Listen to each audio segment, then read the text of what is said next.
बोलिए भक्त वत्सल भगवान की जय, दीन बंधु भगवान की जय। प्यारे भक्तों, एक अजामिल नाम का व्यक्ति था। यह भागवत कथा में यह कथा आती है। उसने जीवन में भगवान का भजन तो खूब किया था। अभी हमने सुना, व्यक्ति कहते हैं कि अजामिल शुरू से उसका गलत आचरण था।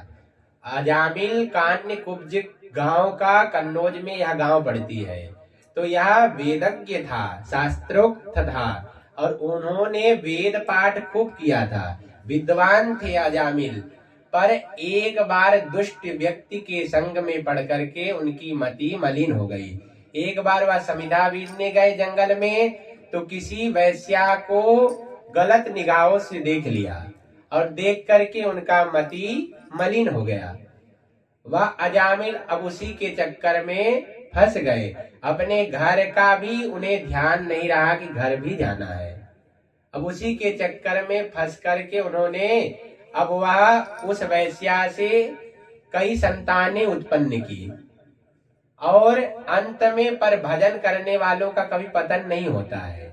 देखिएगा, जिसने भजन किया है भगवान उसे आज इस जन्म में भले फंस सकता है, अगले जन्म में या उसके बाद जन्म में भगवान उसे बचा ही लेते हैं।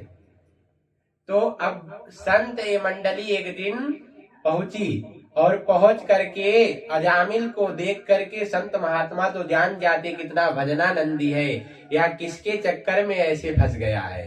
तो संत जी ने कहा कि अजामिल, इस बार तुम्हारे घर में जो पुत्र का जन्म होगा उसका नाम तुम नारायण रख देना। तो भगवान की नाम की महिमा देखिए क्या है। तो अब संतों के कहने से अजामिल ने अपने पुत्र का नाम नारायण रख दिया। अब माता पिता की कई संतानें होती है, पर माता पिता जो होते हैं दो ही बच्चे से बहुत ज्यादा प्रेम करते हैं। देखिएगा जीवन में, कि तो सबसे बड़ा वाला बच्चा, कि तो सबसे छोटा वाला बच्चा। तो अब माता पिता क्या किए कि बात बात पर वह बच्चे को पुकारने लगे। छोटे वाले को नारायण, पिता अब अजामिल उस बच्चे को बात बात में पुकारने लगा। बेटा खाना खा लो, बेटा नारायण पानी पी लो, बेटा नारायण खेलने चले जाओ। अब बात बात पर अजामिल भगवान के नामों को लेने लगा। तो नाम की बड़ी महिमा है। तो अब बात बात पर नाम लेने लगा और एक दिन अजामिल ने देखा कि यमराज के दूत उसके पास पहुंच गए, काले काले। तो देख करके अजामिल डर गए और डर करके उन्होंने अपने पुत्र को पुकारा, नारायण नारायण नारायण बचाओ। तो ऐसा कहने से जैसे ही नामों का उच्चारण हुआ, भगवान के पार्षद भी प्रकट हो गए और प्रकट होकर के यमराज के दूतों को धक्का मार करके भगा दिया। आप यहाँ से चमकी काले कलोटे कहाँ से चले आए? तो उसी समय यमराज भगवान के दूतों ने भी कहा कि, भगवान के दूतों ने कहा काले कलूटे कहाँ से चले आए?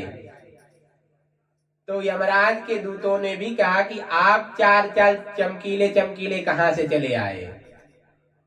तो उसी समय भगवान के दूतों ने कहा कि हमें नहीं जानते, हम भगवान के पार्षद हैं। तो यमराज के दूतों ने भी कहा आप हमें नहीं जानते, हम भी यमराज के दूत, हम कोई ऐसे वैसे थोड़ी हैं। पर क्या है, भगवान के दूतों ने कहा कि देखो भैया, जो हमारे प्रभु का नाम लेता है हम लोग उसको लेने आते हैं। तो यमराज के दूतों ने कहा यह पापी है, जीवन भर पाप किया है, पाप के सिवा कुछ नहीं किया है, पाप ही पाप किया है केवल जीवन में। तो उन्होंने कहा अच्छा पाप किया है? बोले कि पाप किया है। कहे बोले पाप भले ही किया हो, पर मेरे प्रभु का नाम तो बोला है। बोले आपके प्रभु का नाम कैसे होता है? बोले कि आपके मेरे प्रभु का नाम। तो यमराज के दूतों ने कहा कि आपके प्रभु का नाम कैसे होता है? बोले कि इसने नारायण बुलाया है ना, तो मेरे प्रभु का नाम है। तो यमराज के दूतों ने कहा कि ये आपके प्रभु को नहीं बुलाया, अपने बच्चे को बुलाया है। तो उसी समय भगवान के दूतों ने मुस्कुरा कर कहा कि भैया यह बच्चे का नाम 2-4 साल 10 साल 20 साल पहले ही रखा गया हो, पर मेरे नाम प्रभु का नाम अनादि काल से है, नाम किसका माना जाएगा? तो यह भगवान के दूत तो बलवान है, यमराज के दूत को धक्के मार करके भगा दिया। तो धोखे से नाम निकला तो भगवान के दूत आ गए और आ करके उन्हें यमराज के दूतों को धक्का मार करके भगा दिए। तो अजामिल ने सोचा कि हमने धोखे से नाम लिया। संवाद को अजामिल देख रहा था और कहा कि धोखे से नाम लिया तो भगवान के दूत आ गए, कहीं हमने सचमुच नाम लिया होता भगवान का, प्रेम से पुकारा होता तो हमारे गोविंद हमारे पास दौड़ करके चले आते। तो अजामिल के मन में तभी वैराग्य जाग पड़ा कि अब हमें भजन करना चाहिए, भजन में देर नहीं करना चाहिए। तो धोखे से पुकारने से भगवान के पुत्र के बहाने, इसीलिए बच्चों का भविष्य में नाम रखिए तो भगवान का नाम रखिए। आज नाम भी ऐसा ऐसा रखते जिसका कोई हिसाब ही नहीं है। तो नाम भगवान का रखिए जो आपके भी जीवा को पवित्र करे और जो बुलाए उसके जीवा को भी पवित्र कर दे। तो भगवान के नाम की बड़ी महिमा है। धोखे से बुलाने से भगवान के अपने पुत्र के बहाने बुलाया तो भगवान के दूत प्रकट होकर के आ गए, और सचमुच बुलाता प्रेम से पुकारता तो भगवान स्वयं आते। इसीलिए भगवान के नाम की, क्योंकि हमारे गोस्वामी जी ने कहा है कि वस्तु ज्ञान की अपेक्षा नहीं रखती है। जैसे लाइट में करंट है, अब आपने जानबूझकर छू दिया या अनजाने में छू दिया तो आपको करंट लगकर ही रहेगा। वह या थोड़ी देखती कि आपको, आपके पास ज्ञान नहीं है, लाइट में करंट है तो आपने जानबूझकर नहीं छुआ तो आपको नहीं लगेगा, आपको झटका लगेगा। आपको ज्ञान हो या ना हो उससे फर्क नहीं पड़ता है करंट को। भगवान नाम उसी प्रकार अमृत जो है उसमें अमर करने की शक्ति होती है। आप जानबूझकर पी लीजिए या अनजाने में पी लीजिए, वह आपको अमर बना करके ही रहेगा।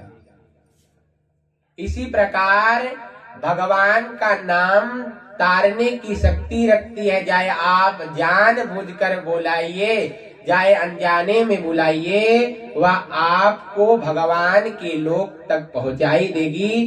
तारने की शक्ति रखती है। वह या नहीं देखती कि आपने भाव से पुकारा है या कुभाव से। तो हमारे गोस्वामी तुलसीदास जी ने यहाँ तक कहा है कि भाव कुभाव अनक आलस हूँ, नाम जपत मंगल दिस दसहूं।